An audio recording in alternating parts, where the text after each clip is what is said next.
आज आपण पोहे आणि बटाट्याचा वापर करून अगदी वर्षभर टिकणारे अगदी छान असे मुलांसाठी चटपटीत कुरकुऱ्यांची रेसिपी बघणार आहोत। बऱ्याच वेळेस काय होतं, आपल्याकडनं मुलं मधल्या वेळेमध्ये काहीतरी अगदी छान असं चटपटीत खायला मागत असतात। त्यावेळेस आपण त्यांना तळून अगदी 2 ते 3 मिनिटात लगेच कुरकुरे हे देऊन घेऊ शकतो। याला आपण चटणी किंवा सॉससोबत अगदी सर्व मुलं आवडीने खातील। त्यासाठी सर्वात आधी मी इथे 1 कप आपलं रेग्युलर नेहमी आपण कांदे पोहे बनवतो तेच पोहे आपण यासाठी वापरणार आहोत। 1 कप पोहे लगेच मी मिक्सरच्या भांड्यामध्ये आता काढून घेतले। लगेच याचं आपण अगदी बारीक असं पीठ तयार करून घेणार।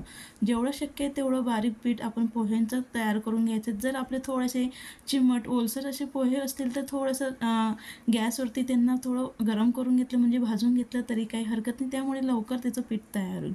तर बघू शकाल अगदी छान असं मी पोह्यांचं पीठ तयार करून घेतलं आहे। अशाच पद्धतीने आपण देखील पीठ हे तयार करून घ्यायचं। आता आपण हे पीठ पुन्हा एक चाळणीने गाळून घेणार आहोत, जेणेकरून जे काही थोडेफार पोहेचे जाड कण राहिले असतील ते चाळून निघून जातील। म्हणून मी चाळणीने आता गाळून घेतले। त्यामुळे काय होतं, जे आपण कुरकुरे बनवणार आहोत त्यांना अजिबात तळे जात नाही। जर तुम्ही जाडसर असे पोह्यांचं पीठ वापराल तर आपले ज्यावेळेस कुरकुरे बनवू किंवा तळू त्यावेळेस ते विरघळण्याची शक्यता असते। लगेचच त्यासाठी ज्या कपाने आपण पोहे मोजलं तर त्याच कपाने बरोबर 2 कप पाणी आता आपण गॅसवरती गरम करायला ठेवू। तिकडं पाणी गरम होतंय तोवर लगेच साईडला आपण यामध्ये चवीनुसार मीठ, अगदी थोडासा आपला रेग्युलर सोडा किंवा पापड खार घातला तरी काही हरकत नाही। आता हे घातल्यानंतर याला व्यवस्थित मिक्स करून घेऊया। हे व्यवस्थित मिक्स करून झाल्यानंतर लगेच याच्यामध्ये आपण गरम करून घेतलेलं संपूर्ण पाणी आपण यामध्ये टाकून घेणार आहोत। अगदी बरोबर असं पाण्याचं प्रमाणे 1 कप पोहेसाठी 2 कप पाणी अगदी बरोबर असं लागून जातं। जसं आपण मिक्स करत जाऊ आणि थोडंसं ते गार होत जाईल हे पोह्यांचं मिश्रण, तसं ते अगदी छान असं घट्टसर व्हायला सुरुवात होते। म्हणून बरोबर 1 कप पोह्यासाठी 2 कप पाणी हे वापरा। तर याला व्यवस्थित मी आता मिक्स करत अगदी छान असं आपलं मिश्रण हे तयार झालं आहे। पुन्हा आपण यामध्ये उरलेलं पाणी हे घालून घेऊया। अशाच पद्धतीने अगदी थोडं पाणी घालत याला व्यवस्थित मिक्स करून घ्या। अशाच पद्धतीने मी संपूर्ण पाणी हे घालत आता याला व्यवस्थित मिक्स करून घेते। जर तुम्हाला माझी रेसिपी आवडली तर नक्की लाईक करा, शेअर करा, कमेंट्स करा, चॅनलला सबस्क्राईब करायला विसरू नका, जेणेकरून नवनवीन व्हिडिओ अपलोड केले तर सगळ्यात आधी त्याचं नोटिफिकेशन हे मिळेल। याला व्यवस्थित मिक्स करून घेतले। लगेच आपण याला 5 मिनिटासाठी ठेवून देऊया।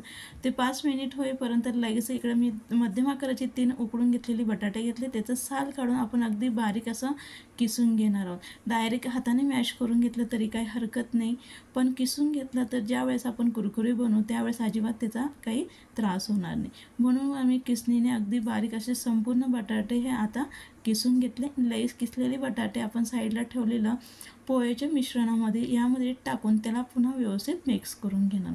पोहे आणि बटाटे याचं जर तुम्ही कुरकुरे एकाच वेळेस आपण बनवून ठेवले वाळवणाच्या पदार्थांसारखं, ज्यावेळेस मुलांनी आपल्याकडे मधल्या वेळेमध्ये काहीतरी चटपटीत खायला मागितलं किंवा कुठेतरी ते सहलीला जात असाल, आपण प्रवासात देखील त्यांना घेऊन जाऊन अगदी छान असे आपले चटपटीत स्नॅक हा होतो। तर याला मी व्यवस्थित मिक्स करून घेते, हाताने व्यवस्थित त्याला मॅश करून घ्या, त्यामुळे छान असे आपले कुरकुरे हे तयार होतात। लगेचच मी साईडला आता साचा घेतला आहे आणि त्यामध्ये अशी प्लेट घेतली। जर तुमच्याकडे अशी नसेल, आपले डायरेक्ट चकलीची वापरली किंवा यामध्ये देखील अगदी जाड अशी येते। आता माझी अगदी बारीक आहे, मी फक्त तुम्हाला थोडेसे कुरकुरे यामधनं करून दाखवणार आहेत, बाकीचे आपण नेहमीच्या चकलींसारखे करून घेणार आहोत।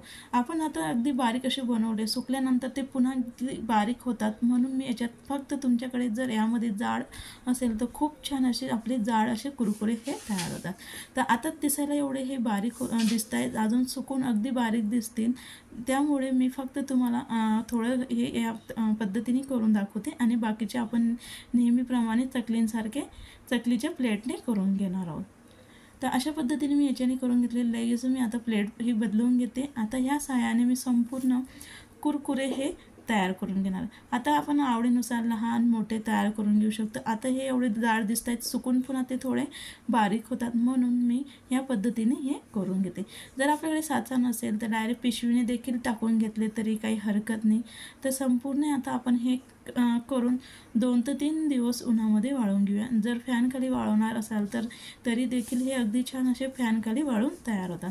उन्हामध्ये 1 ते 2 दिवसात अगदी सहज हे वाळून तयार होतात। तर दुसऱ्या दिवशी तुम्ही बघू शकाल अगदी छान असे आपले वर्षभर टिकणारे पोहे आणि बटाट्याचे कुरकुरे हे तयार झाले। तर अशाच पद्धतीने आपण अगदी भरपूर जर बनवून ठेवले तर वर्षभर आपल्या मुलांना आपण सहज त्यांना देऊ शकतो. मध्ये आपण त्यांना शाळेमध्ये टिफिनमध्ये देखील अगदी सहज यांना देऊ शकतो. जे आपण बारीक केलेले होते त्याचे एवढे बारीक झाले आणि जे आपण जाड करून घेतलेले ते अशा पद्धतीने झाले. तर आपण लेयर्स आता तळून बघूया. साईडला गॅसवरती मी कढईमध्ये तेल गरम करून घेतले. तेल गरम झाल्यानंतर मंद आचेवरती आता आपण हे छान तिप्पट तर चौपट फुलणारे आपले अगदी परफेक्ट पोहे आणि बटाट्याचे कुरकुरे हे तयार झाले. अगदी बनवायला सोपे, अजिबात जास्ती वेळ लागत नाही, कुठलंही आपल्याला पूर्वतयारी करण्याची गरज नाही. अगदी सहज 5 ते 10 मिनटाच्या आत आपण हे करून घेऊ शकतो. इतक्या सोप्या पद्धतीने ही रेसिपी खास तुमच्याकरिता घेऊन आली. व्हिडिओ आवडला असेल तर नक्की लाईक करा, शेअर करा, जास्तीत जास्त मित्रांना शेअर करा. पुन्हा कमेंट्स करायला विसरू नका व्हिडिओ कसा वाटला.